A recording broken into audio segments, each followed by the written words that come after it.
The cost of certain food and vegetables has skyrocketed, and more price hikes are on the cards if the drought persists. Experts warn that the poorest of the poor are the hardest hit because they spend more than 40% of their income on food. On the other hand, farmers are struggling to grow fresh produce. They're forced to dump half the crops because of the extreme heat. The farmers are battling to grow fresh produce. And I think half the crops they're actually dumping due to this heat.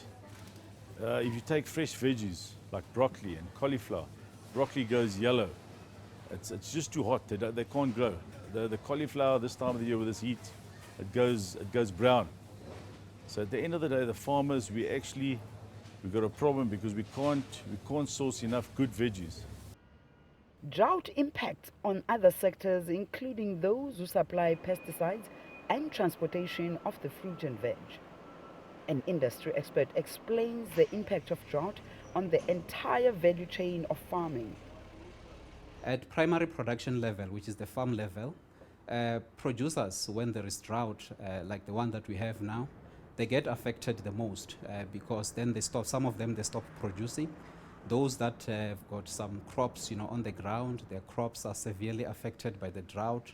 The production volumes goes down.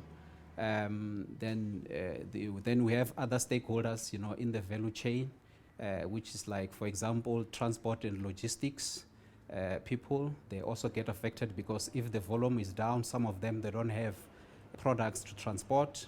Same also with pack house operators.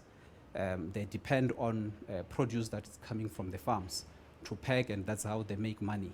And also input suppliers, fertilizer suppliers, pesticides suppliers, they also get affected.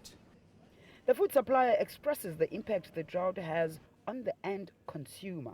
The consumer is paying high price for a more inferior quality, and I think at the end of the day, we don't realize this is actually a crisis for the whole industry.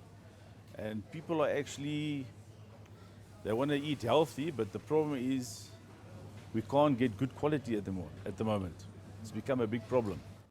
2016 is expected to be a tough year for farmers, retailers, and consumers, with steeper inflation on the cards, possible interest rate hikes, and a sluggish global economy. Yolisa, Njamela, CCTV, Cape Town, South Africa.